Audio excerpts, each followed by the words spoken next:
You are listening to the Workbench After Hours podcast. This is a podcast dedicated to the Second Amendment, where we talk about firearms, everything going on in the gun community, and we even try a different whiskey every week.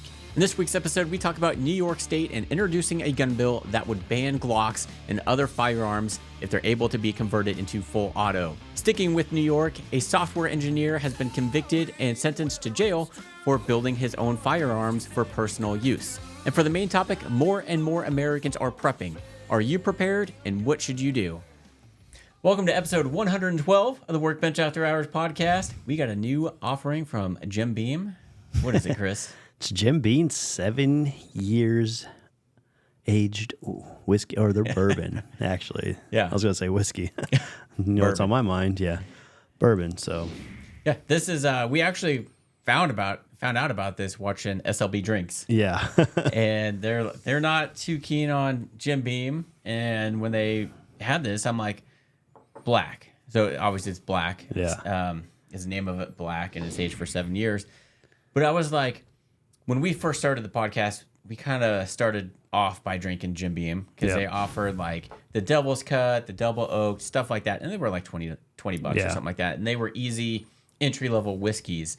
And they had a black label. Yep. One that was part of that. And I'm like, what's the difference? Well, I looked up that one. All that one is it's a black label. It's black, and I think it's called extra aged. And all it says is it's aged for longer than a regular white label Jim Beam. It doesn't say how many years it's aged for, whereas this one specifically states it's aged for 7. So I think this is aged longer than that extra aged that they had. Yeah. So price on it, I mean, you really can't beat the price. I paid $26.99 for this, so under $30. That's not bad for a 7, almost 10-year-old whiskey. Yeah, and it's like if you don't like it neat or on the rocks, mixer. It's a good mixer. I mean, that's basically what you're paying for white label anyway. Yeah, it's really that's all it is a mixer anymore. So I've been excited. I've had this a few days, and I've tried not to break into it because I'm like, man, SLB Drink said it was really good. Yeah. And that's funny because you text me, have you seen this? I was like, yeah, I was watching that earlier. Yep. I'm like, that's kind of cool. So anything extra aged or aged for longer than 4 years probably going to be good. And I don't know. I like the bottle. It's kind of cool. You can't see it, but it says black in black. That's a little bit shinier than the label there. I couldn't find a whole lot of like the notes on this or anything. Basically, it said you get some charred caramel and mellow vanilla. notes of smooth golden caramel, rich oak, and vanilla. Oh, well, nice. I didn't even see that. Well, there you go. But Jim Beam didn't even have this listed on their website yet. Yeah. So, but yeah. You definitely get that caramel vanilla for sure. Yeah. And the oak. Yeah, get the oak for It doesn't burn. Give you like a burn, like a proof or whatnot. No, it's only 46% or 45% 90 proof. So it's not going to be crazy strong or anything like that. So it's supposed to be smooth is what they're saying here on the bottle. So It smells smooth. It does. So let's see what it tastes like.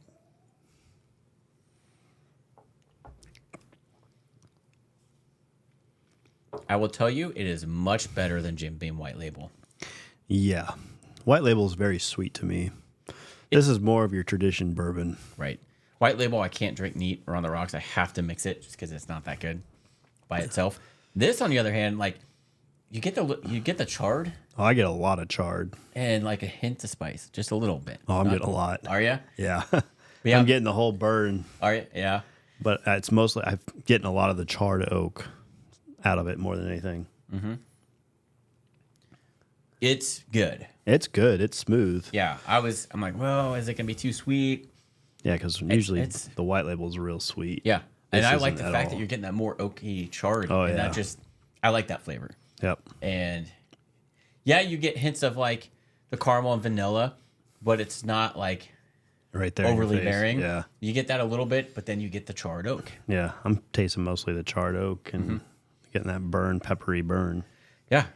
So for $26.99, Yeah. this is go definitely wrong. one you got to try. I don't know how readily available it is. The one store I went to had a case of it in the front. So it's a new release, so it might take a little while to trickle in wherever you are, but I would assume it should be pretty available and I hope they keep it like. I hope this is like the replacement to their Black. Yeah. I'm hoping That that's extra what, aged. Yeah, I hope that's what this is. If so, that'll be great. Yes. Well worth. I think the extra age was like lower 20s. Yeah. I'm fine paying a couple dollars more for this one where I can actually enjoy it. Yeah, this is good. Because after we got into whiskey for a while, I went back and tried some of those other ones, and I just couldn't do it. Yeah. I mean, there's not a whole lot going on with those, and like I've always was a fan of their Devil's Cut. Yeah. And like I only liked it because Mila Kunis was in the commercial. Yeah. But I was a big fan of their Devil's Cut for a long time. And then I've always been a Jack Daniels guy, so. I mean, this very small hint of Jack Daniels, like, I think where I'm getting flavor profile. I think where I'm getting the flavor profile is that charred oak. Yeah. Not as spicy as. I oh my God, man. Which one? If I had to pick one or the other, that'd be kind of tricky. Yeah. I'm starting, the more I drink it, I really like it. Some Buffalo Trace better? I know that's like your go-to now. Yeah, and the problem with Buffalo Traces is not a lot going on. You don't get any spicy oakiness with that. It's pretty sweet, but not overly sweet. Man, I don't know. I'm gonna have to try this on the rocks. Yeah. Because I primarily drink Buffalo Trace on the rocks. Okay. So I'm gonna. I mean, it's smooth. You're getting your traditional bourbon whiskey flavors. Yeah, I'm definitely gonna be picking up another bottle of this for sure. Yeah, I think this is gonna have to find a way in my collection. Oh yeah, I mean, go down the street. Yeah. The thing I'm not a fan of is the twist cap. Yeah, but cheaper whiskeys. What do you expect? Yeah, for the price, whatever. As long as it's. I like the label. Label's cool. Yeah, it's a nice label. So we'll see how it changes it. I'm gonna guess it's gonna get rid of a lot of that spiciness, that little oaky flavor, kind of bring out more of the vanilla. I don't know. Maybe we'll see. Maybe we're wrong. I don't know. But yeah, highly recommend this. And this would be a good one if you're getting in the whiskey too. Yeah, it's not overly spicy. There's not a whole lot going on. We've tried some where it almost tasted like cough syrup, like that one down there that I have the decanter bottle. I forgot what it was called, James E. Pepper, or whatever it was. Yeah, not good. But for a beginner, I think you would like this, for sure. I'd drink this just to drink it. Mm-hmm. I mean, it's smooth. It's got the flavor profile, and it's pretty priced good. Man, on the rocks, it's like it still kind of tastes the same. Really? Obviously, we had frozen glasses, so it hasn't had time to melt.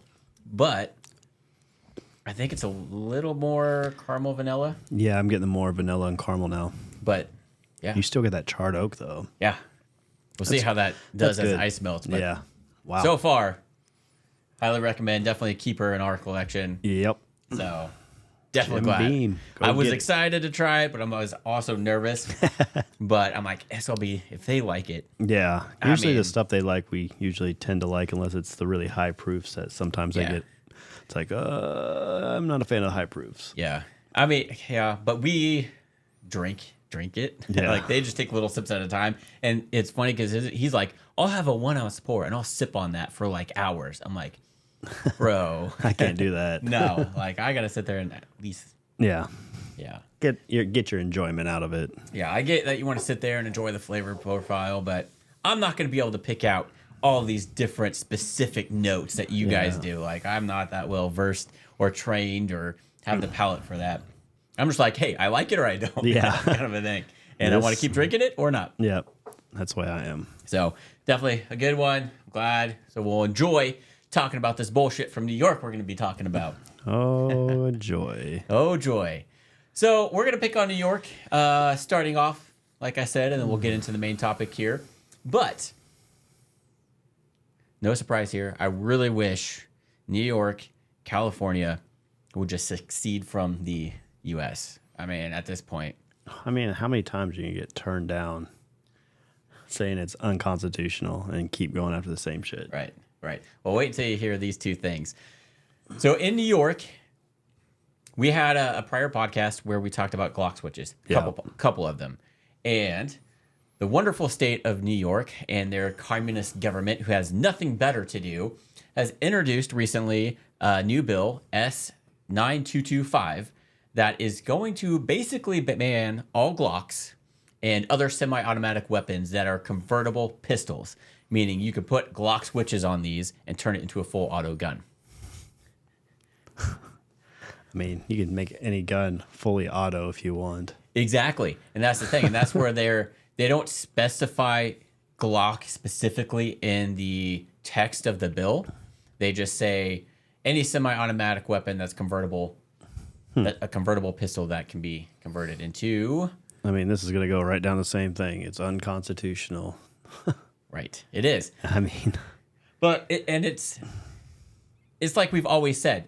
The people that are putting the Glock switches, and this is pretty much what this is meant to stop, is the Glock switches.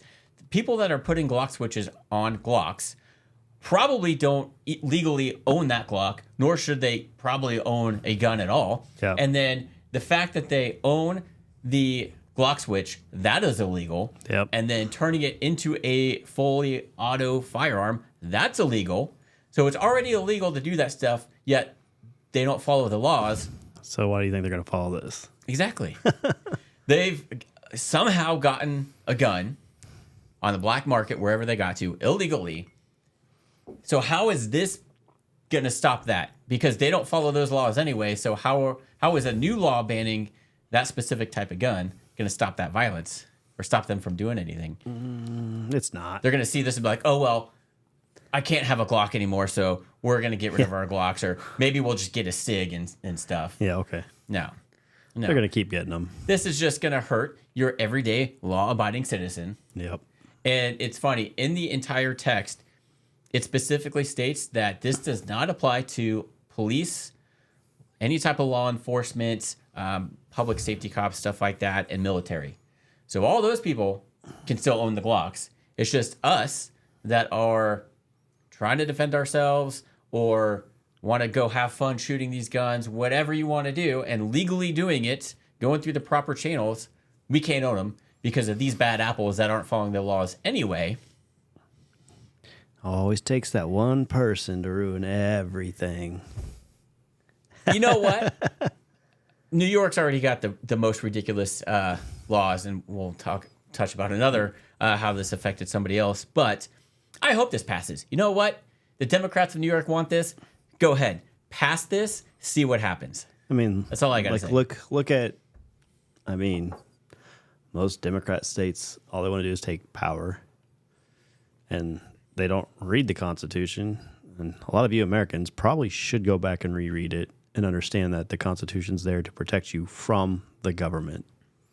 I don't know how many times people need to hear that, but the Constitution's not for the government to use against you. It's for you to use against the government. That's what it's for. Reread it. Yep. Yeah. So this, I hope, I hope it doesn't pass, but part of me wants it to, and they'll see this isn't going to stop anything. Yeah, it's going to stop the gun sales of these to the law-abiding citizens, and then you obviously can't own these. You can't transfer them. Basically, they ban them completely. And so the people that own these, I mean, it's going to suck for you. But it's just going to show they're still going to have people that are committing these crimes with these Glock switches just because they introduced this bill. And Chris and I, if we lived in New York, we're not going to get a Glock switch. I want no part of that. No. I mean, it would be fun, but I know it's illegal, and I don't want to get in trouble and go to jail. Like a lot of these kids, they don't know how to hold a gun properly anyway. So guess what? They're most likely going to kill a bunch of people. Yeah. Because of the recoil on it, and they're not used to it. Yeah, you shoot it, and it's going to go like this. Yeah, you're going to get sky shoot. It's one thing to have a full auto AR, which is still going to do the same thing, but at least you have a brace. Yeah, you can shoulder like a third point of contact to control that. Whereas, they're going to hold it like this. Even if they hold it right up, it's going to go and spray everywhere. Yeah. And because of those assholes, New York wants to ban the most popular gun. Fight me on that. Probably the most popular gun. I guarantee it probably is. Since 1980s. Yeah. And basically what they want to do is they're going back to the manufacturer saying that because they made it easily modified to add these on there, that's why they're going after the manufacturer. Glock had no idea that people were going to 3D print these Glock switches back in the 80s when they invented this. I mean, look at technology. It's evolving constantly. It's hard to keep up sometimes. Yeah. Like, if they're going to do this, then they're going to start going after your First Amendment rights, which they kind of are with Facebook and YouTube and their policies, and you have to follow, and you can't say this, can't say that. So they're already trying to take away your First Amendment. Now they're trying to take away your Second Amendment. And it just continues and continues. And eventually they're going to take away a lot more, and people don't realize that. Yes. So if you live in the state of New York, this was introduced on May 7th of 24, and it was published by a Democrat, Senator Murray, Myrie. I don't know. So if you know who that person is, they need to get voted out of that job immediately. And then you guys need to write, because there is obviously a comment period that you can comment on this and be like, hey, this in no way is going to affect those people that own those Glock switches from getting a Glock and doing what they're going to do with it. It's not. And not only are you going to hurt the people in New York that buys this, but also you're going to hurt, Glock as a company, the workers that are there. And then what I see is now, guess who is going to see this bill and kind of make their own version of it? Every other Democratic state. Exactly. And then the feds are going to do the same thing. The ATF is probably going to be like, oh, what can we do? What final rule can we do to make it to where... The problem is it's still going to have to go to your Supreme Court, and it's going to get ruled out because it's unconstitutional. But there's that whole time frame where it is a final rule that's in effect, and there's that gray area. It's like, well... But they don't even know their own rules, so yeah. Look at that. Yeah, we got several podcasts on all that. Yeah. But yeah, so basically any convertible pistol is what it says, and it means any semi-automatic pistol that can be converted into a machine gun solely by the installation or attachment of a pistol converter, which is a Glock switch is what they're referring to. It doesn't specifically state a Glock switch or Glock, but that's what they're obviously meaning. I mean, technically any gun can be converted to a fully auto based on triggers and shears and pins. Right. So... And police and military can still have guns, have the Glocks. Guess what? Not all cops are good. Pretty sure. Who won the contract? Wasn't it Glock? No, it was SIG won the military contract. Yes. But a lot of police departments... Yeah, they use Glock. Just about everyone does. Yes. So, I mean, they could probably, get a Glock switch, throw it on there. Not a problem because they're, The problem is, 3D printing has become super popular. It's pretty reliable, pretty cheap to do. It doesn't take a genius to do it. Yeah. I mean, you go buy a 3D printer for a couple $100 and then buy the right materials and put it together for $250. You could probably build one, which is sad, but I don't know. Yeah. It's just crazy. So, F you, Democratic government of New York City for doing this to the law-abiding citizens. Yeah. So I heard something interesting today. Yeah. Talking about politics a little bit. So they're going through, the Trump trials are going on right now, right? Oh, you can't. Yeah, can't miss it, right? I heard something today. They were talking about how the FBI, remember when they took over Margo and found all those confidential files and everything? Well, they electronically scanned them in and presented it. Well, guess what? That's no longer classified information that way. Well, not only that, but his lawyer's like, the documents you provided and the ones that you supposedly took are totally different. So I guess the FBI planted his things, those files in his house. Hey, doesn't surprise me because they're trying every way possible to where he cannot run. How is this not election fraud at this point? Or meddling, because you are meddling with it. Right? Well, but it's the FBI. It's fine. It doesn't the government matter. Can do whatever they want to. Biden also had classified documents in his house or somewhere. And he wasn't supposed to. Wasn't supposed to, but totally fine. Yeah. Because they were irrelevant or whatever the excuse was. And so he's obviously not going to court for that stuff. All they're trying to do is any way possible to where Trump cannot run for president because that's what... And they specifically said, everybody that was a Democrat or anybody against Trump and the government is we're going to try any way possible to make it where he can't run. They've said that. Yeah, no. And this is what they're doing. It's a mix. I don't know. I find it really weird that we're in an election year. We're in May? And you're not seeing any debates or any of that shit? Yeah. That's crazy to because me. I think everybody's like, oh, we're stuck with these two people. We know we've obviously had Trump. We know what all his stuff is about. We have Biden. He has no agenda other than to make our country go broke. Which he's doing a pretty good job at it. Yes. So, I mean, you really don't need a debate. Everybody Yeah. knows what's going to happen no matter who you vote for. But, yeah, it is interesting that... It's very scary to me. Yeah. Like, we're in May. We haven't had any debate. You're not seeing commercials played like previous years. They've been going on already for like 6 months. Well, Trump's running out of freaking money. Yeah. Because, and what the courts are doing is any case that is ruled against him and they're awarding the other person money, they're awarding them a lot of money because they know that is the only way to affect Trump is to make it a ridiculous amount of money to where he's got to go bankrupt. It's just crazy that our government can do this. Like, this should scare everyone. Right. Like, if they could sit there and ruin someone's chance at even running for president, what do you think they're going to do to us as American people? Because people aren't going to stick up for themselves. Everyone's too chicken shit to stand up and be one. Like, that should frighten the shit out of every American here. Like, let's be real.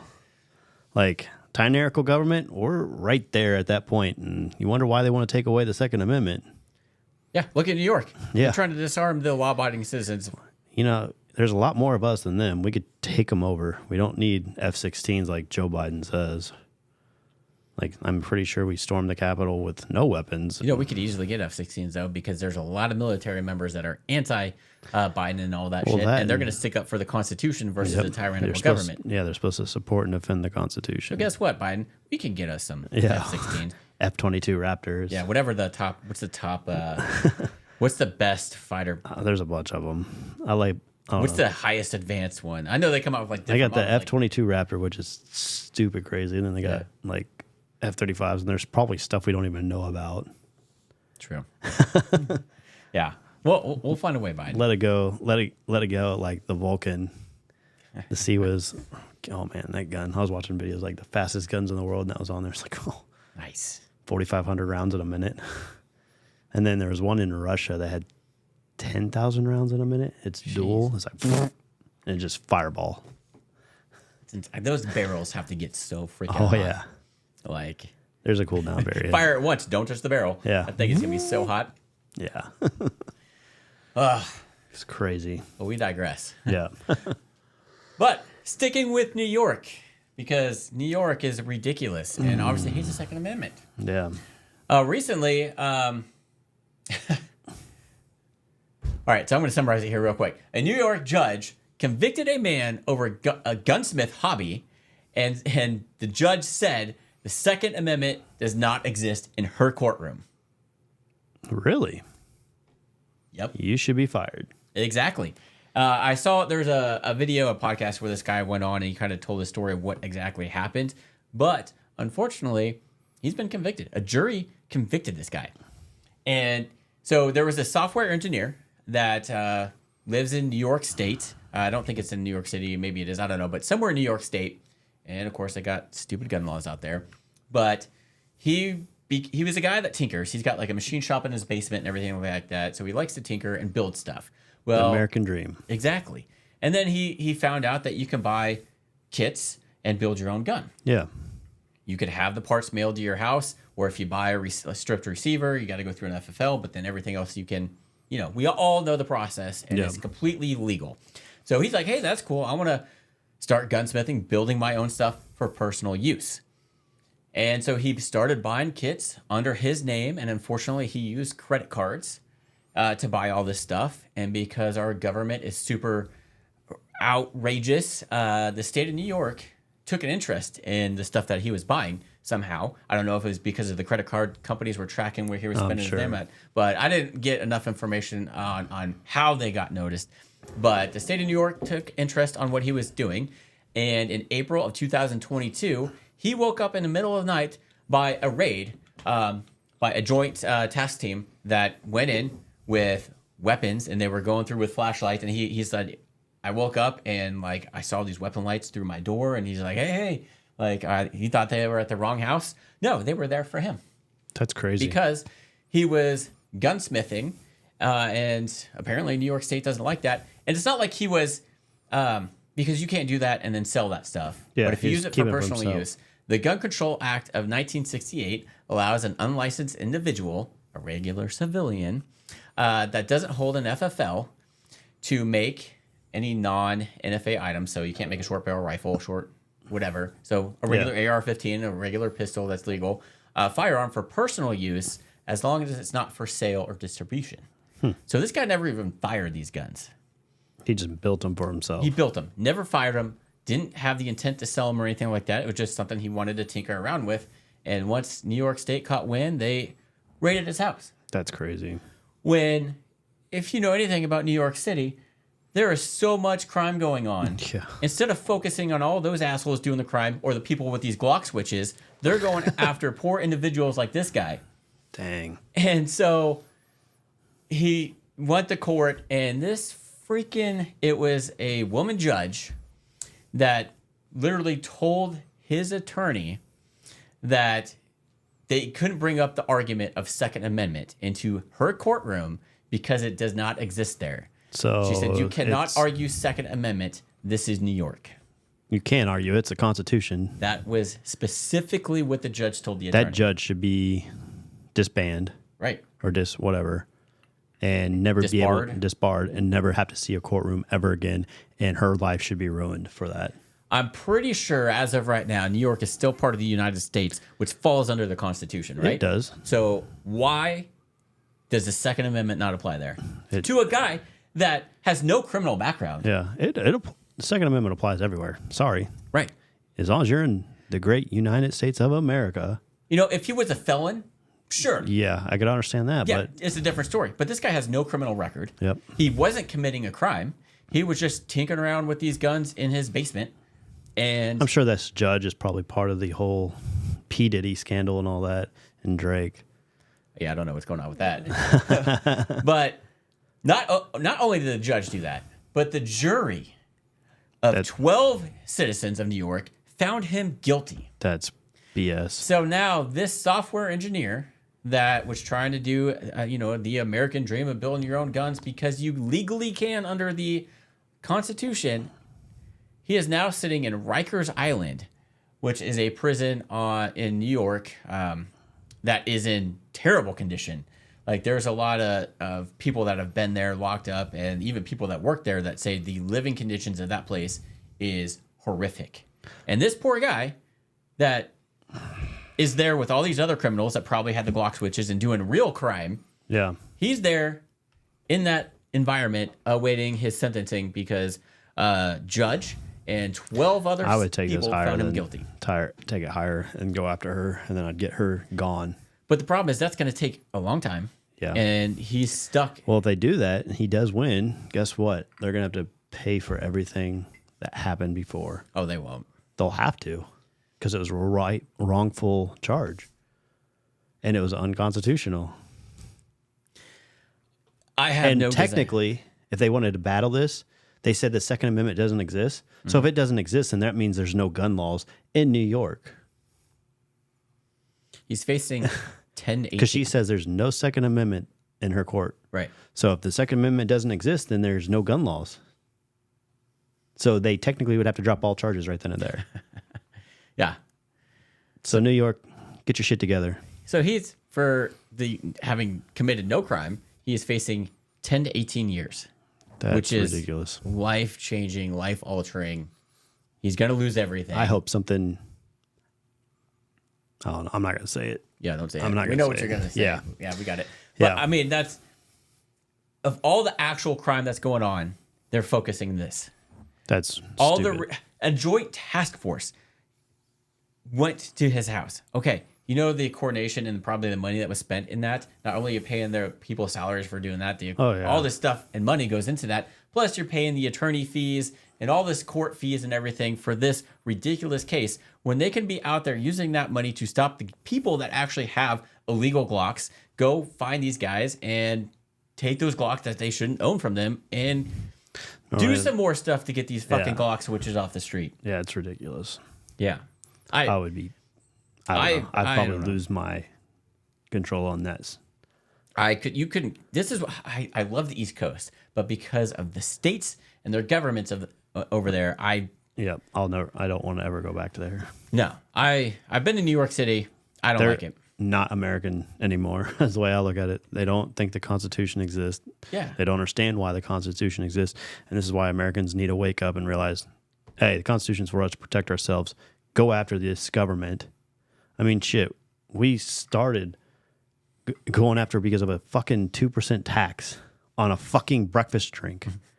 What the fuck? We get taxed on every little fucking thing we do anymore. Yeah.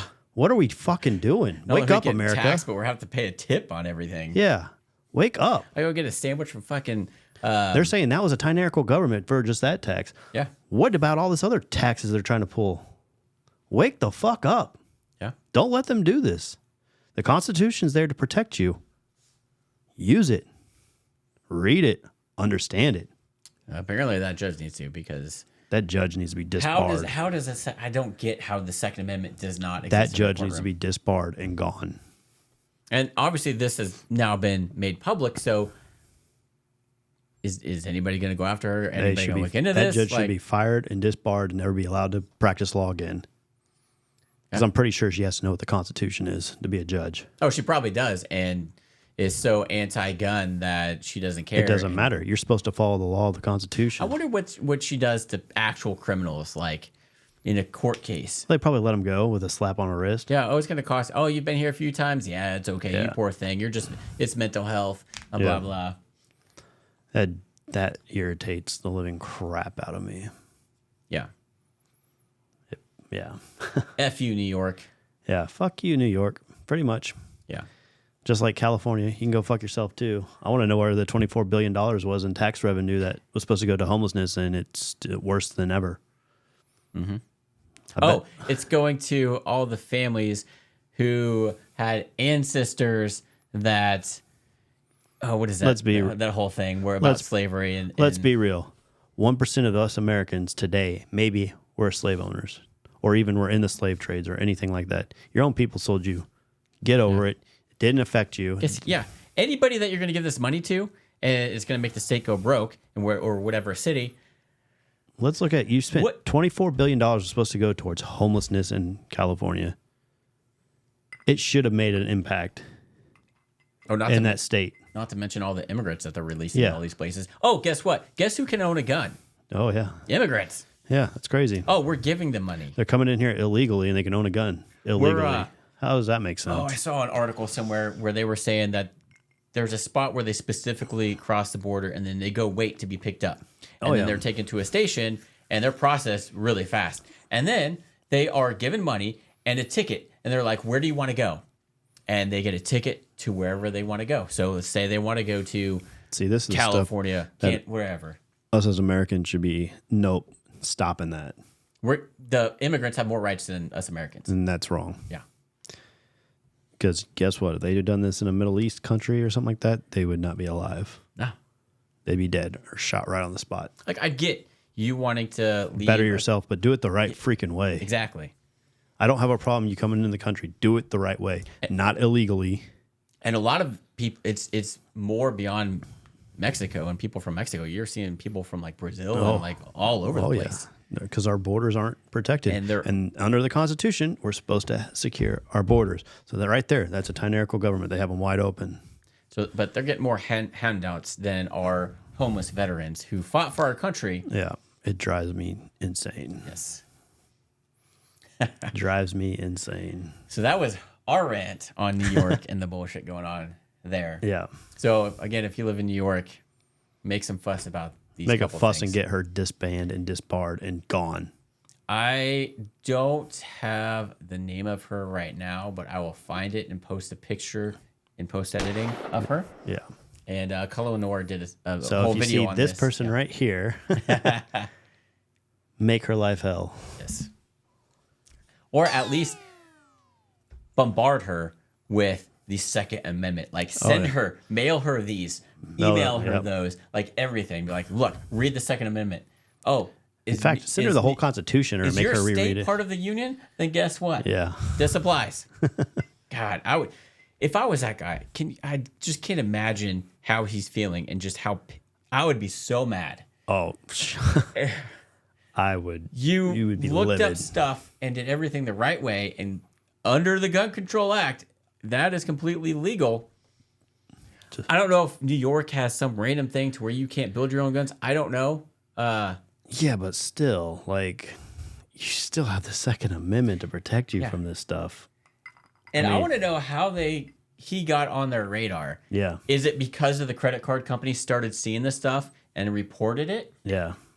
That's one thing too. Like, why are they watching what we're spending and what we spend it on? Mm-hmm. That's not right. I mean, we're on the verge of communism in America because of this crap. On the verge. Yeah. Pretty much there. California and New York are already communist states. Yeah. But it is, yeah. You want to talk about tyrannical government. You wonder why they're scared and they want to take away our weapons and our Second Amendment. It's because they know they're already a tyrannical government and they're one big slip up from being overthrown. Look at the states and cities where they have the strictest gun control. There is so much crime. Oh, yeah. Oh, crime has gone down and gone down. No, it's because there's not enough police to freaking do anything. That or law-abiding citizens to defend themselves. Oh, yeah. There's a lot of stories that you see of good guys with guns stopping bad guys with guns, but does that make the news? Nope. They'd rather talk about other crap. Mm-hmm. And a lot of times, the good guy that stops a bad guy with a gun in those states gets in as much or even more trouble as the guy that was doing the crime. Yep. That's our system for you. It's broke. Yes. And unfortunately, as we all know, the correction system is just fucked up. And the fact that this guy is facing 10 to 18 years, our system is meant to keep you in jail. Yeah. And then, I mean, if you've ever watched those shows or talked to anybody that's done serious time, in order to basically survive, there's shit you have to do that will get you more time. Yeah. So there's no good behavior. Yeah. Unless you're a celebrity or a famous person with a lot of money, then good behavior. Then you can be at home. Yeah. On house arrest. It's crazy. But as Chris was going on about, keeping a lookout on this stuff because maybe something bigger is happening in the background that we're not aware of. I saw a news article here locally on our news where they were saying more and more Americans, and we're talking millions of Americans, are prepping. And it was the title of it was Doomsday Preppers, and more and more Americans. So that's what I wanted to talk about is prepping. And when you say prepping, everybody's mind goes to doomsday preppers, right? They do. Exactly. They do. There's that stigmatism there that we need to get rid of because of that stupid freaking show. Yep. That was it was entertaining. Kind of cool. It was entertaining to watch, but you could tell a lot of it was scripted and just those guys, their thinking and what they were prepping for and their preps were way out there. Most people, even if you're preparing for the end of the world or the collapse of government, a lot of us live in urban areas, in suburbs. We're not going to be able to have these bunkers and these communities and groups and all this shit that they had on that show. So, wow, that would be cool and everything. And it'd be nice to prep for that. Too damn expensive, first of all. Oh, for sure. And let's be honest, we're all going to die of cancer before we see any of that shit anyway. That and the stupid amounts of money and resources people put on some of those. Oh, God, yeah. Like, how do you afford this? Yeah. That'd be cool. Unless you live out in the boonies and have a lot of money, most of us aren't going to doomsday prep. Yeah. So I want to stop that stigmatism. And when we talk about prepping, we're not, you could be prepping for the end of the world and whatever scenario you think that's going to end. But for the majority of us, it's just being prepared for things that we can't control. So, for example, if you live in the Midwest or South, like we do in the Midwest here, we're in the thick of storm season, right? Yep. So we've been having all these strong thunderstorms. There's been tornadoes everywhere. Flooding. That's the kind of prepping I'm talking about, is being prepared for natural disasters. But then there's also other stuff that we're going to talk about, why prepping will help you out in other areas of things that come up too. Yeah. Because even FEMA, the government, imagine that, does have recommendations that you should be prepared. You should have plans for certain types of situations. And you should. Like fire drills. In case there's a fire in the house, what do you do with your family? That's a big one. Mm-hmm. So with my job, my 9-to-5 job, I do insurance, and I have seen the worst of worst. Yeah. I used to travel all over the country to disaster areas, and I have seen everything, and 90% of the people were not prepared. Whether, they had enough food or water or, even as simple as a generator, nobody had the means to do that. And a lot of people were waiting on FEMA, the government, to step in. And FEMA's like, oh, we'll come in, we'll help you. That's what people think. Yeah. We see it on the news and stuff like that. FEMA is a joke. Obviously, it's a government program. So anything with the government is a joke. And not only that, but they take forever. Yeah. I've taken like 4 or 5 classes and got certified through FEMA. And it's ridiculous. I was like, oh my God, can't you make this simpler? Yeah. There's got to be a way. Because No. they're talking about like task management. And then they got critical. And I was like, oh my gosh. And it's just. You will get more help from the Red Cross than you will from FEMA. Yeah. I was like, this makes me really not want to have FEMA even close. No. And if you're lucky enough to get any help from FEMA, the money they give you is not free. No. It's a low interest loan. Yep. And a lot of people don't realize that. Oh, we're getting XYZ from FEMA. You got to pay that back. Yeah, make sure you have good insurance and things are covered underneath your insurance policies. Yeah. Yeah, that is the one thing I highly recommend, no matter where you live. Obviously, each area has their own certain, natural disasters that they're prone to. Here in the Midwest, tornadoes, flooding, stuff like that. California, earthquakes, Hurricanes, tsunamis can happen if you're on the coast, fires. Yeah. It just depends on the area you're in. Know your homeowner's policy. I cannot state that enough. Not only that, like also like when you get your property tax assessment or whatever, if it increased, make sure your insurance shows that increase too. Because it might be like 5 years ago when your house was worth 240, and that's what you might be covered plus 10%. And now it's worth $1 million. Just for example, make sure your insurance policy reflects that change. So it might be more. This is a whole another episode as far as insurance goes, but just because the county or whoever says your house is worth this much, or if you go on Zillow and it says your house is worth $400,000, that's not how we calculate it in the insurance world. We're going to calculate it based on what it's going to cost to rebuild your house. It depends on how many bedrooms you have, bathrooms, the finishings that you have. We're going to go off of what it would cost to rebuild your house, not what Zillow or the fucking county says your house is worth. Yeah. Because in California, this house is $2 million. It's a realistically $250,000 house to build, but because of where it is and then that $1 million view, guess what? Your homeowner's insurance doesn't cover that $1 million view. Yeah. We don't. We cover what it's going to cost to rebuild this house. Well, that and like your valuables inside the house Yes. too. That's Yes. more like what I'm getting at. Yeah, people underinsure that all the time. And it's tough now because insurance rates are so high because of all the disasters that people cut their coverages. And while it's fine, while nothing's going on and you don't have to use your insurance, but in the rare case that you do, then you're like, well, crap. The cuts I made are really going to hurt me now. Yep. So, like I know in my policy, like I got like for electronics and valuables and things like that. So like every time I replace a TV with a new one, I'm like, all right, let's make sure it's covered. Or all of our jewelry, like even my guns, I got those insured just in case. yeah, your base home, and this is again, whole other episode we can go on policies, but your base homeowner's insurance policy has limits on certain things. Yep. So like firearms, there's a certain limit. It's not very high. Cash, if you have cash in your house, there's like in some instances, $100 limit on cash, no matter what. Because I mean, how do you prove you have that amount of cash? Pictures, I guess, or yeah, but and there's no way to increase that limit. So if you have cash in your house because you don't want to put it in a bank, if your house burns down and that cash goes away, you're fucked. make sure you have your cash somewhere else. Yeah. Buy gold or something. Silver.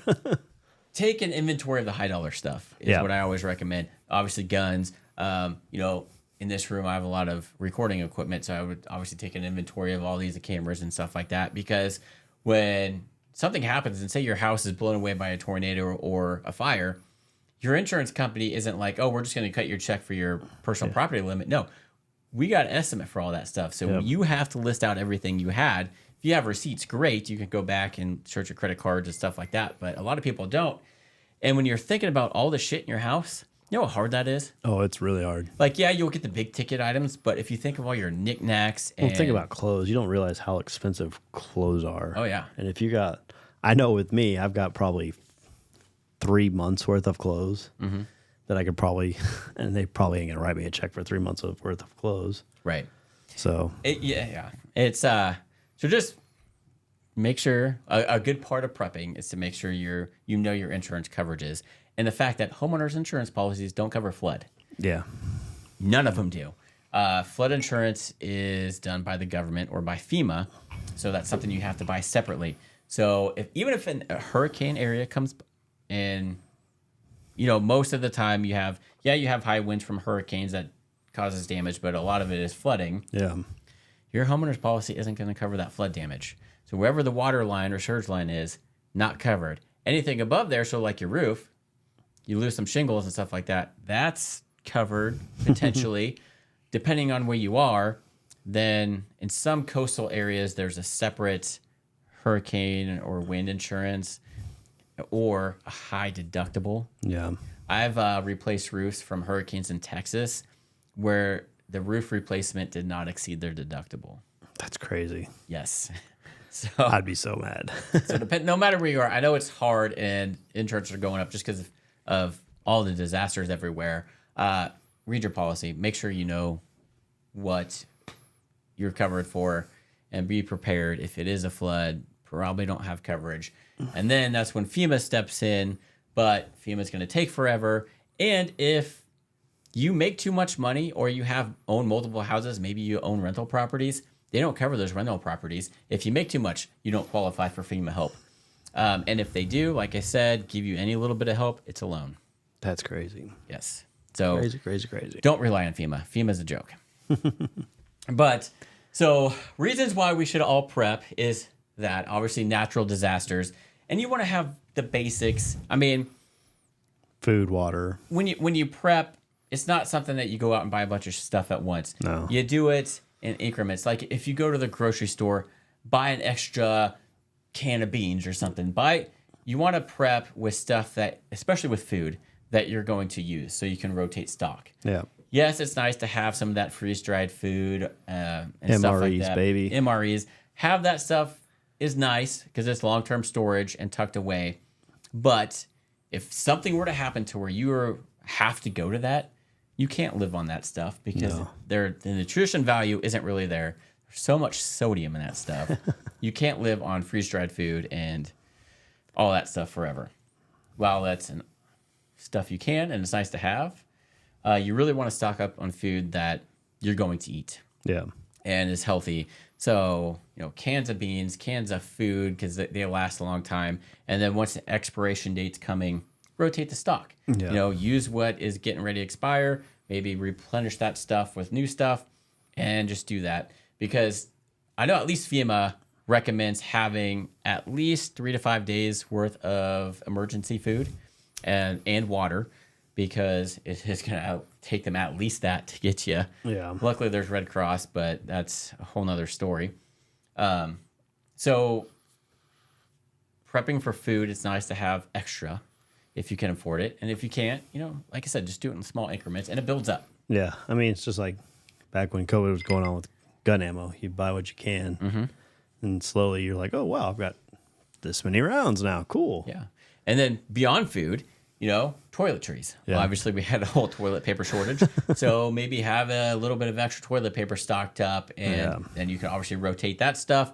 Basically everything that you think that you use daily, have extra stuff of that, and then just rotate the stock. Yeah. Because in a hurricane situation, I've seen 100 times, everything shuts down. You're without power for who knows how long. You can't just go down to the store and get supplies. You can't get gas. I was working Hurricane Sandy, and obviously I couldn't get in a hotel near the hurricane area, so I had to stay 2 hours away and drive to New Jersey every day where I was working and drive back.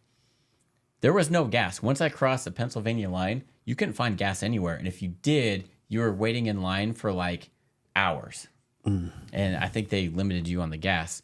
So having extra gas set aside for that kind of stuff, water, like any emergency supplies is nice, because if you are in a hurricane area, not only that, I think also know where you put it, like know exactly where it's at.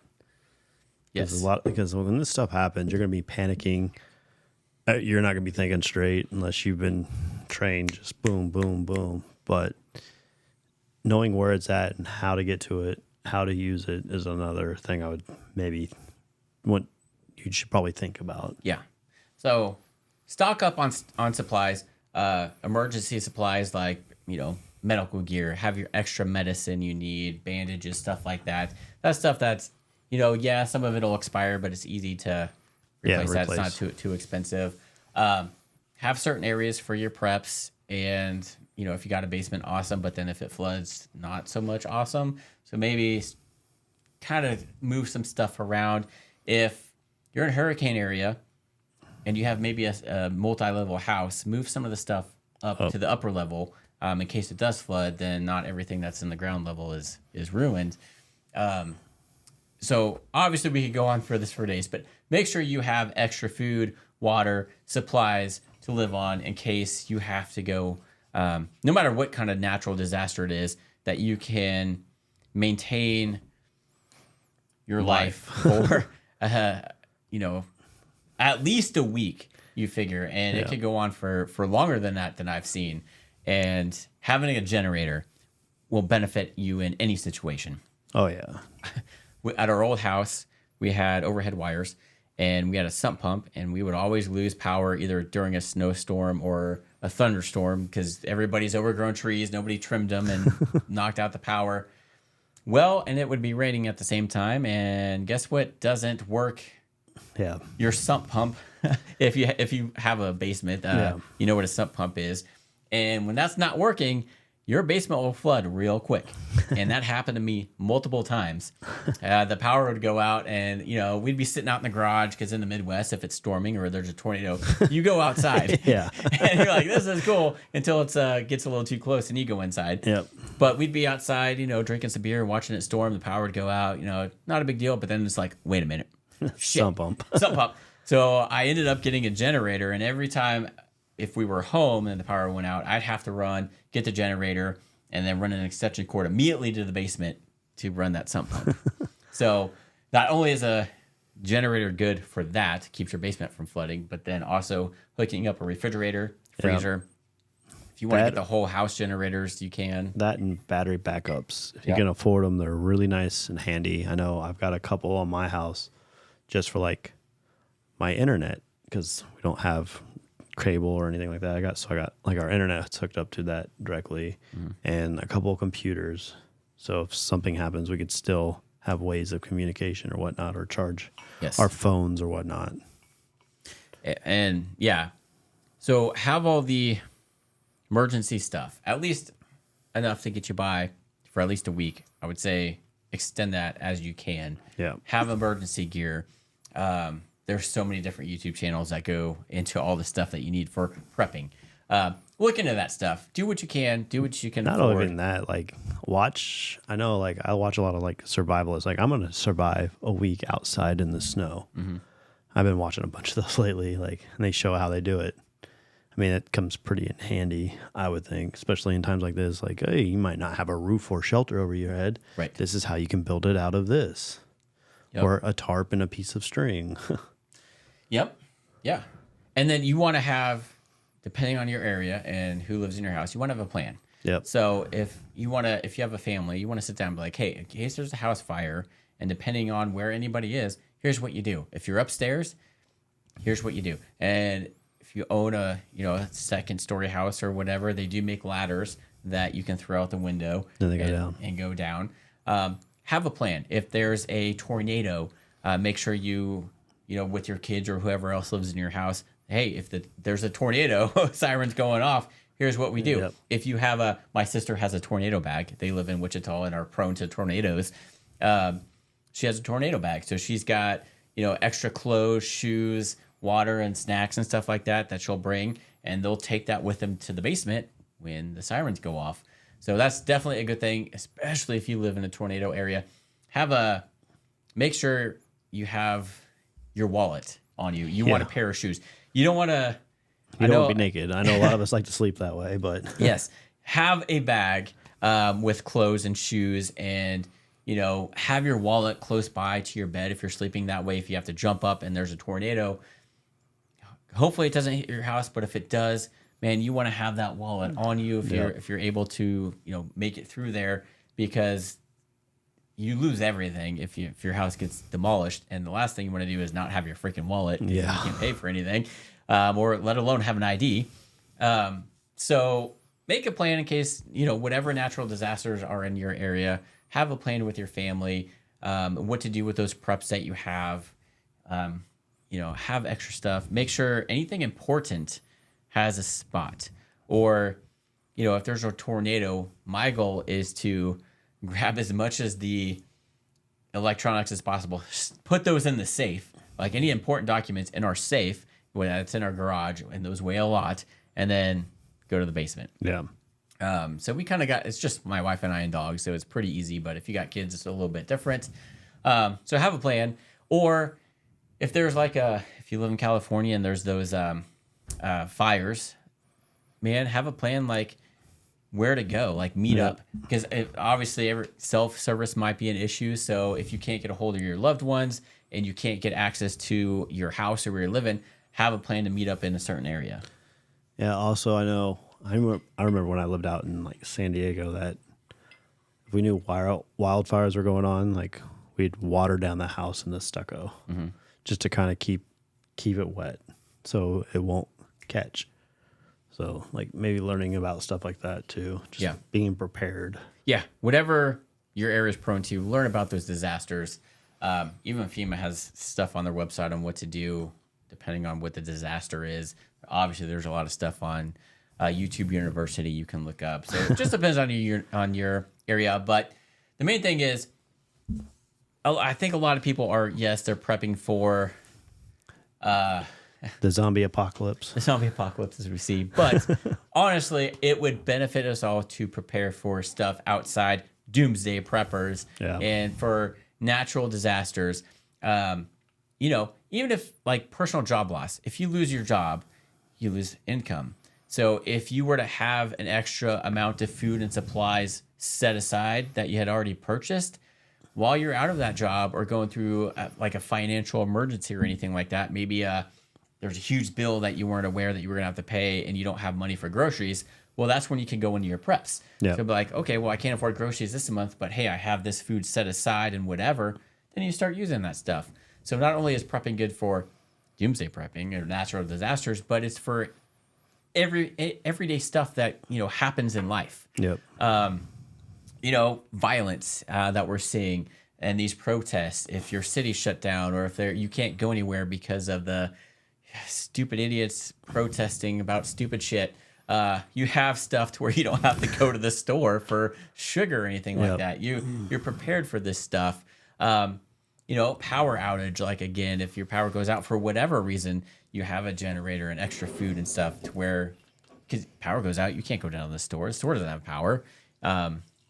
Or if there's a medical emergency, if there's a stay in place kind of order or whatever. I always just go back to the golden rule from Cub Scouts.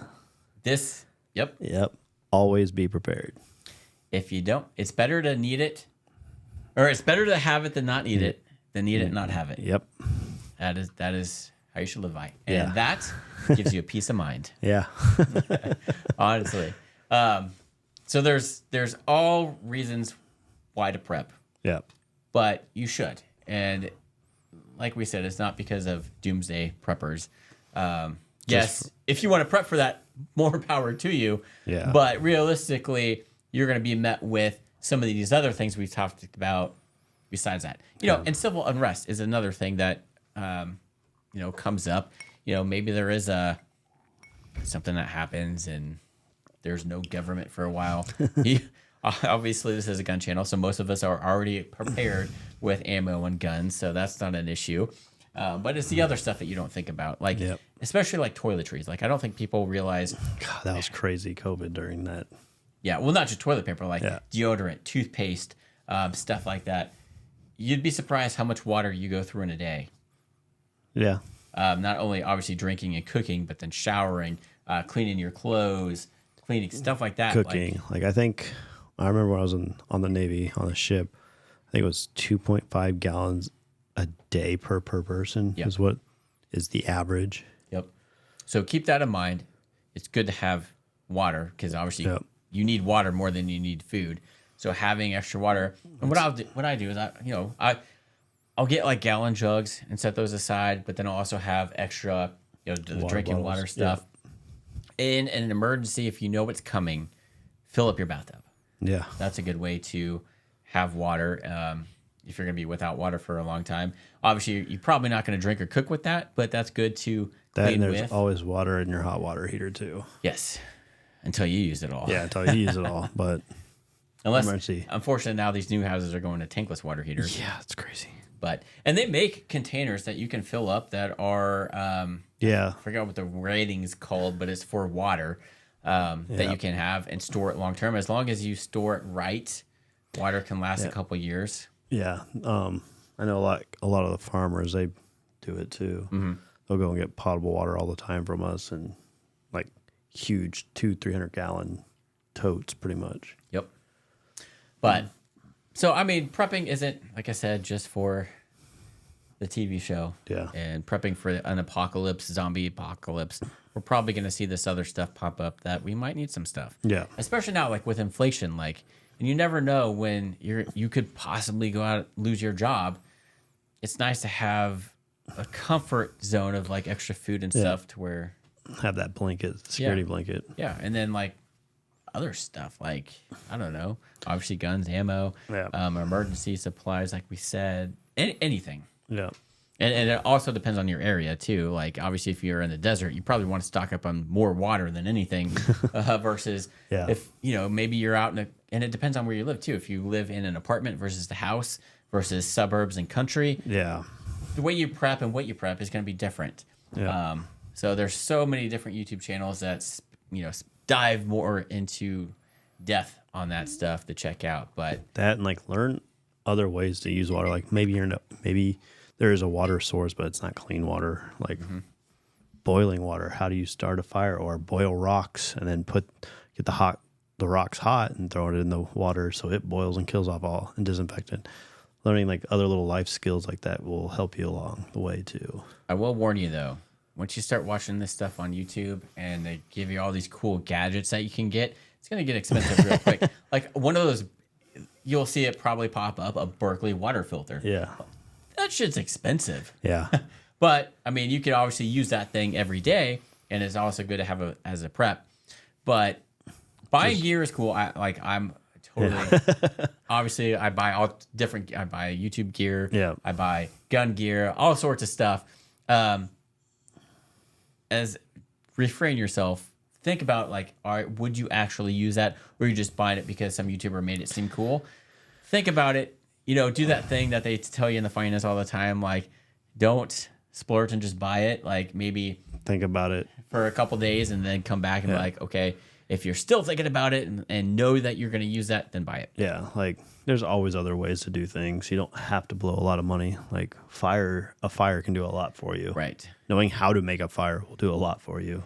That's the one bad thing about the YouTube channels once you get into prepping is they show you how to do stuff, but then they show you what to stock up on, and then all this cool gear and gadgets that you can get. You can really easily get sucked into that. That's why I watch more of like the survivalists. I'm going to survive out here for 2 days or 2 weeks without gear or very minimal gear, and see what gear they have. Like, oh, do I have that, or do I have something close to that I could use? Because honestly, you can buy all the cool gear, survival gear you want. If your house catches on fire, you're fucked. Yeah, or if you don't know how to use it, you're fucked. Yeah, that's another thing is know how to use the gear. Like, it's cool to like have it and then store it away and think, I have it, if, in case I ever need it. Use it. Yeah. Like, open it up. Actually practice using the gear. Go camping and try it. If it's a water filter, learn how to use the water filter and make sure you know how it works so that way when the time comes, you're not fumbling and be like, oh, well, this is actually not what I needed. I needed something else. Yeah. Training is another big thing. Not only in obviously get firearms training for that stuff, but medical training. Yeah. Take cooking courses on how to, we could have nothing and my wife could whip up something. Like, it's crazy. Like, I'd be like, I would have never thought of that. Like, take courses. Obviously, YouTube is free to learn stuff, but there's some things that you can't learn off YouTube, like how to, put a tourniquet on somebody in real life or do CPR. You probably need like real training for that stuff, or how to address certain wounds. If a tornado comes through and your spouse gets impaled with something, Learn what to do and what you can do. Exactly. So training is another big thing that's part of prepping that I think a lot of people overlook. Yeah, and anymore, like I think I've done a lot of different trainings on medical. Like everyone's saying, do a tourniquet no matter what. It'll save. I have a tourniquet. Yeah. So. I don't necessarily know how to use it. It comes with instructions, but that's something I need to get better at. Is more medical training. And everybody's like, it's funny because everybody's like, a lot of people are like pro Civil War, like, hey, we need to have a Civil War. Yeah. Right. I don't think you realize the consequences and how drastically that's going to change your life. You can't just. Not only that, just the trauma it's going to cause. Like, PTSD is a real deal. Mm-hmm. And taking someone's life will change you. Well, and the fact that, if you live in a suburb and a lot of people probably aren't prepared and they're going to run out of supplies fast, especially people with little kids, they're going to start coming to you at first kind of nicely asking for stuff. And then all of a sudden it's going to be like, hey, my survival is more important than you. Yeah. And you have to, unfortunately kind of decide whose life is more important, yours or your neighbor's. And that can get ugly real quick. Yeah. And the fact that I think if a civil war were to actually happen, I think a lot of people would die from medical issues like disease and famine, because nobody knows how. We don't, with all this technology and everything we have, if we were to lose power, here, people flip out. I get a notification immediately, even if the power flickers for like a second. People are sending out, oh, did anybody's power flicker? Yeah. Like, fuck off, dude. Like, what are you, pussy? Like, what are you doing? No, like. It'd be crazy. You'd find out real quick who's lived in harsher times. Yes, we're spoiled. Yeah. And as much as, come and take it. We'd love to, beat this tyrannical government. Think about it for a minute and how much that would actually really. You love going to Starbucks and having a coffee? Yeah. That's gone. You love sitting in air conditioning? That's probably going to be gone. The first thing they're going to go after is the grid. Right. That's the first thing they're going to. And not just even Civil War, like hackers right now. Yeah. That is our main threat is cybersecurity. Hackers. In our area, we've had, I think, Kansas City, Missouri. Mm-hmm. They got hacked. They've taken down all of our Scott cameras for traffic. Yes. And they're going after the courts. And the Scout system is down for they don't know how long. The foreseeable future. Yeah, because they didn't have their network set up correctly for cybersecurity attacks, and they put everything on the same. So kind of learn maybe about that a little bit. Yeah, so if you don't know what the Scout system is, it's basically when you're driving down the highway, you see those signs that says, oh, it's such and such hazard ahead. That's all gone. Like, there's no way to warn people of incoming hazards out on the highways right now. And that could be a big deal. If you live in the mountains, that's a big deal there. Like people, I think everyone's like, oh, it's internet. It's cool. It's free. And you need to set up security and firewalls and things like that and prevent people from getting in back doorways. And I know in my profession, that's all we've been talking about the last 3 years is cybersecurity. It's like, I'm so sick of hearing about it, but now I keep seeing it all the time. This place got hacked. This place got hacked. This place got hacked. And these hackers are trying to get you to pay them. And it's not cheap. Yeah. And I think that's our biggest. That'll be the biggest threat right now is other than natural disasters. It'll be cybersecurity and hacking. Yeah. Because if any part of our power grid goes down, people will flip. Where a lot of people are not going to be able to survive. Yep. And people are so glued to their phone, they won't know what to do. And then once it's dead, it's dead. Yeah. And I mean, people don't know what to do in medical situations, so you're not going to, you can't go down to the street to a doctor. So you got to know how to treat stuff. And what sucks is if you have medicine that you have to keep cold, then you don't have a way to keep it cold. Yep. That's a big problem there. There's so many things to think about that I think in that situation, a lot of people would perish. Oh yeah. Even like heat, in the middle of the summer, shit, it gets hotter than hell here. Oh yeah. Even in the desert, and you're starting to see that more and more is like extreme temperatures everywhere in the summer, and people dying of that. Even with power, you take the power away, you're going to see a lot more. Oh yeah. And then if, God forbid, civil war or we get a terrorist attack with our power grid, it's going to take them forever to get that back up. People start dying, and then there's nothing, you don't know what to do with them, and then there's going to be so much disease and famine that happens quickly. That will probably be the main killer of people, is that versus people killing each other. Yep. It'll be nasty. Yeah. Like, Civil War sounds great. Actually, if you sit there and think about it, it'd be fucking suck.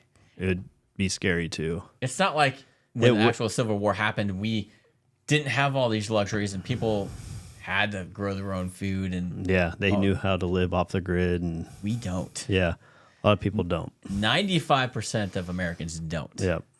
You get a few, or people say, "Yeah, I can do it." Yeah, can you really? Yeah. Yeah. No. I know. We would struggle. Like it would be. We'd be good for a while. Like security would be fine, but then it's like, at what point do you leave your house? How do you leave your house? Yeah. Who's staying there to guard? Because people will turn real quick. Oh, yeah. Because your neighbors down the street, Mr. and Mrs. Smith, and their 2 kids, guess what? Yeah. Survival mode. They're going to do anything they can to have their kids survive. And if it means coming in and taking your shit, guess what? They're going to do it. Yep. People, survival instincts will kick in, and it'll turn ugly real quick. Yeah. That's why having a state where you can actually own guns and have the Second Amendment right to protect yourself, that's going to come into play. I really want to go see this movie. Civil War? Yep. Yeah. So do I. My son's like, "Oh, we're going to see it." I was like, no. Don't think you can go see this one. That'll cause nightmares for sure. Yeah. It's out already. Yeah, I want to wait for it to come on streaming. Yeah.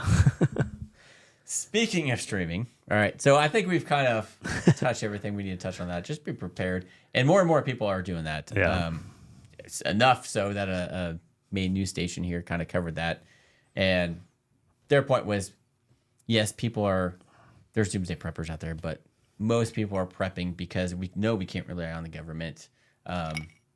Myself in particular, with my job, I've seen it. You can't rely on the government. And a lot of people are just, with COVID and everything, it's nice to have extra stuff. They'll help another country before they help you. Exactly. Yeah. But speaking of like streaming movies, I last night watched the roast of Tom Brady. I haven't watched it yet. First of all, I didn't realize it was 3 hours long. I started at 10 o'clock at night. I'm like, usually they're an hour, hour and a half. 3 hours. Freaking hilarious. So I was, there a lot of people are Tom Brady haters. Yeah. You'll love it. Yeah. I like Tom Brady. I respect him for what he's done, for how long he did it. I'll give him that. But I hate him because I'm a Chiefs fan. He roasts the Chiefs, let me tell you. I'm sure. He does. So, but it's funny. Even a lot of stand-up comedy and just stuff in general doesn't really cause me to actually generally laugh out loud. Yeah. I was down there by myself. Crying? Laughing out loud in a lot of areas because it takes a lot to make me actually generally laugh. This was funnier than shit. So if you would have drank some water, would you have gotten sick? That hard? On a couple of them, if they would have hit right while I was drinking, yeah. So yeah, if you hate Brady, you'll love this. If you're a Brady fan, you'll still like it because it's funny. And obviously the roasters roast everybody. Like everybody gets roasted. Nobody's safe. Robert Kraft and Bill Belichick are there. Oh, that'd be good. Awkward because nobody knew Robert Kraft was going to be there.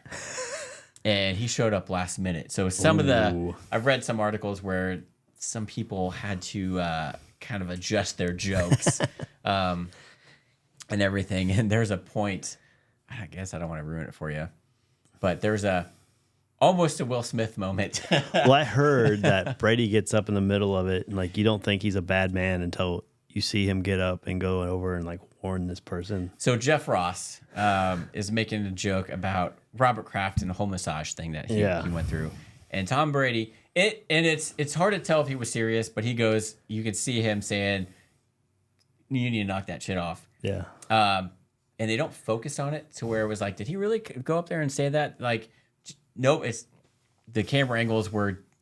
Oh, they right, and they edited it just for right. But you can hear him say it in the microphone because it picks up in Mike Ross's, and you're like, oh fuck. And so it's like, and a lot of it was because, and even Jeff Ross is like, one, they didn't know Robert Kraft was going to be there, and the fact that he's kind of like a father figure to Tom Brady. Yeah, but it's like, dude, it's a roast. Everything's fair game. If you hear some of the jokes that they talk about, you're like, all right, at this point, everything's fair game. Like, they go on the racist jokes, obviously, because, Kevin Hart. Yeah. And there's a lot of funny racist jokes there. Kevin Hart's funny. He's funny. Short. The funniest joke, though, or at least one of them, was by Nikki Glazer. And it was kind of at Tom Brady, but the main dig was at the Gronk, because Gronkowski was there. And... she was giving Tom Brady shit because we didn't think you would fall for that cryptocurrency thing because he lost like $30 million in that. I can't remember which one that was, but yeah. And then she goes, I thought you were smarter than that. Even Gronk goes, me know that not real money. Like, and the way she said it, it's like, she nailed that one, and it was freaking hilarious. Me no, not that, because everybody was making fun of how dumb Gronk is, and it's like, then he gets up and does his bit, and it's like, yeah, bro, you're fucking dumb. And then he slams down a shot glass, and apparently it injured somebody. Probably high as fuck and drunk all at once. They were drinking during the thing, and that'd be fun. Yeah, it's. Put away 3 hours. It's freaking hilarious. Could you imagine get you us some of this doing whiskey? A roast with like our group of friends? I don't know why you would sign up for that. I don't know. Like, everybody's like, bro, you have some balls. Like, especially Tom Brady. Yeah. Like the Deflategate thing, the whole spy game cheating thing. Everything. Like, there's a lot going on there. And the fact that Belichick was there and Robert Kraft made it even better. It's like, oh yeah. I've been like, yeah, we got away with it. Yeah. And then there's some guys that are apparently podcasters I've never heard of. There was a lot of people. There were half the people there I knew, and then the other half I didn't know who the hell they were. Yeah. And then, I mean, this was a huge stadium, so there's your main audience, and then you had obviously your celebrities. Yeah. Ben Affleck made an appearance. Kim Kardashian, because there was some stuff with him, and poor Giselle. She got. Oh man. His kids were off limits, so they didn't make a whole thing about his kids. Well, that's but good. There were a lot of wife. Oh, I'm sure. And with the karate guy, and it's funny. There's a lot of good jokes, and if you like Kevin Hart and his type of stuff, you'll like it. He's fucking hilarious. I need to watch it then. I started trying to watch that new Jerry Seinfeld one with the cereal, Unfrosted, but I was so tired I kept like passing out, waking up, passing out. And I was like, fuck. And it looked really good. And I was like, I'm gonna have to come back and watch this again. You definitely want to stay up for and watch the roast. I'll probably do that this weekend. All in one sitting, because it's funny. I'll watch it this weekend then. I honestly think Nikki Glazer did the best. Yeah. Yes. I mean, no, that not real money. That was funnier than shit. Yep, that's exactly what Gronk would say. Just like that. Yeah. So, yeah. Well, yeah, we covered a lot in this episode, so. Yeah, it's been a minute, though, so. Yeah, it's been a couple weeks. We've been busy. Obviously, like I said, I'm insurance, and we've, as my day job, and we've been real freaking busy with stuff going on. Everybody's basements here has been flooding because we've been getting nonstop rain. Even this morning, it wasn't supposed to storm, and we got hail and rain. Yeah, it's crazy because I went down where our collector wells are, where we grab our water. Mm-hmm. and the river used to be dry. Like, I've never seen it that low, and it was nothing but sand and sand barges. I was like, holy crap, we need rain bad. I went there yesterday, and it's all the way back up full, and I was like, holy smokes, okay, we're not in a drought anymore. Yep. Come July, August, though, we'll be praying for this rain that we're getting. Hopefully it's kind of wet. That's what she said. All right. So we appreciate you guys tuning in. If you have any questions or want to add to the prepping conversation or know any good recommendations for people to check out, I know I watch Sensible Prepper. He's also got a gun channel too. Such. Watch a lot of his stuff. Good stuff there. But there's so many prepping channels. Oh, it's there unreal. is. So. And you'll get sucked into all the gear. But better to be prepared. Yep. Be prepared. Exactly. How they recommend this whiskey? Yep. Chris, what do you got to say? Remember, this is a YouTube podcast. Remember to like, subscribe, and tickle that bell. If you're listening on those other platforms, please hit that follow button. And with that, have a good one.